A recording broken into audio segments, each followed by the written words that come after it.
It started in January 2008 with a video that should never have escaped the walls of a church. A grainy recording of Tom Cruise speaking with feverish intensity about the teachings of Scientology. The clip was meant for members only, a piece of internal indoctrination. But once it leaked, the internet grabbed hold of it like fire to dry grass. The church reacted the way it always had: lawyers, takedowns, silence by force. They pressured websites, sent legal threats, tried to erase the footage from existence. For decades, this strategy had worked. But this time, it was different. This time, the internet itself pushed back. In the shadows of obscure forums, the name Anonymous stirred. For years, it had been nothing more than a mask worn by pranksters, a swarm of faceless users wreaking havoc in online games, hijacking live TV shows with prank calls, vandalizing websites just for laughs. But now, the mask was about to become something more. One evening, a strange video appeared. Dark clouds rolled across the screen. A robotic voice cut through the static. "Hello, leaders of Scientology. We are anonymous. We have been watching you. Your campaigns of misinformation, your suppression of dissent, your abuse of power. Your organization must be destroyed." It ended with words that would echo for years. "We are anonymous. We are legion. We do not forgive. We do not forget. Expect us." It was part threat, part performance, and it lit a fuse that no one, least of all Anonymous themselves, knew how to control. From pranks to a digital war. To understand why that message mattered, you have to know what Anonymous was before. Picture a digital Wild West where no one used real names. On image boards like Forshawn, everyone was simply anonymous. It was chaos by design. If you didn't like the rules of the real world, you slipped into this one, where nothing stuck and nothing mattered. Anonymous was never built for activism. It was built for entertainment, often cruel entertainment. Troll raids in online games where dozens of identical characters flooded a server until it collapsed. Calls into live broadcasts, asking absurd questions just to see anchors stumble. Website defacements with crude jokes and flashing images. It was juvenile, reckless, but it was also intoxicating. Anonymous was a digital swarm, and the swarm went wherever it smelled fun. The mantra was simple: do it for the lulz. But when Scientology tried to erase that Tom Cruise video, something shifted. On the random board, a post appeared. "It's time for B to do something big. Let's take down Scientology." At first, it was a joke. How could a swarm of internet trolls challenge a multi-million-dollar organization with armies of lawyers? But the more people mocked it, the more others nodded. Slowly, the thread filled with plans, tools, and ideas. The laughter turned into resolve. Within hours, hundreds of users had poured into an internet relay chat channel. Imagine a chat room scrolling so fast you can barely read the words. Thousands of lines flying by every minute. People posting code, sharing targets, arguing, laughing. Out of the noise, a plan emerged. The weapon was LOIC, the Low Orbit Ion Cannon, a stress testing tool designed to flood servers with traffic. Anyone could use it. One click, and your computer became part of a digital firing squad. You didn't need to know how to hack. All you needed was the will to point and shoot, and on January 19th, they fired. Scientology's main website collapsed under the weight of the attack. For hours, it was dark.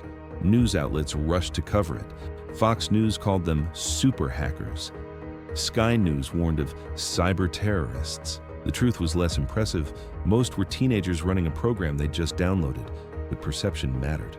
Anonymous had declared war, and the world was watching. Taking the fight to the streets.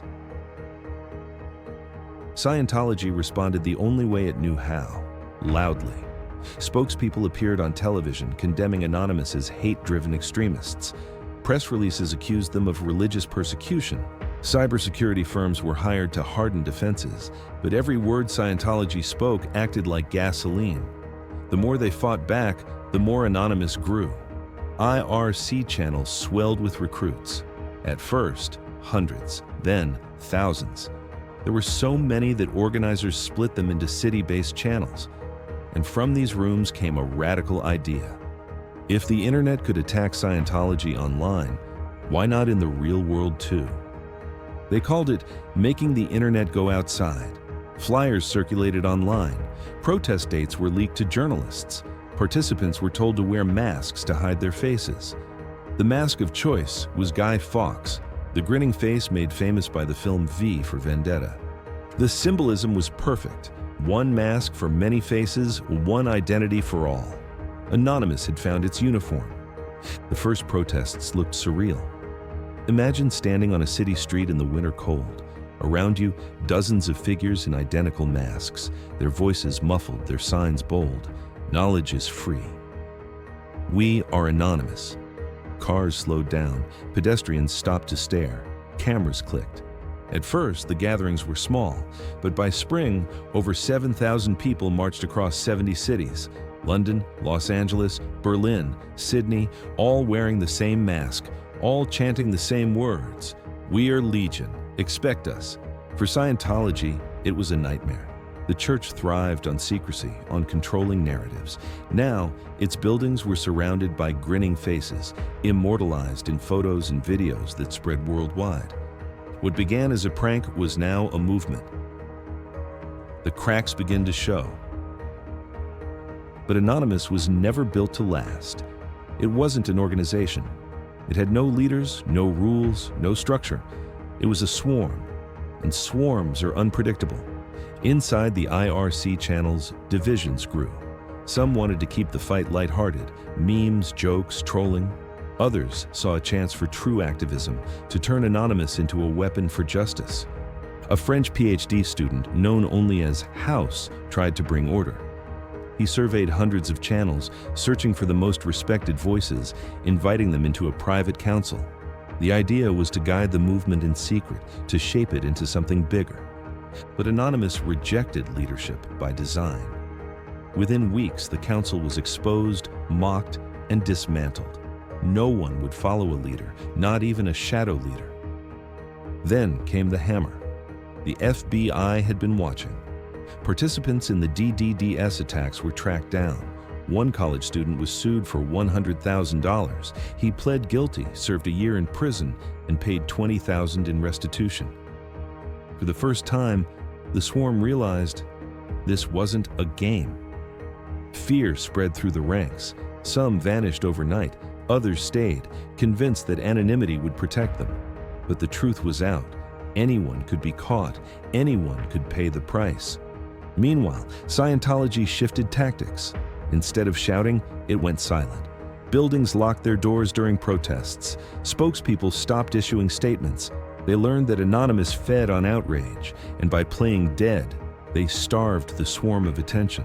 By late 2008, the protests dwindled. Online raids became less frequent.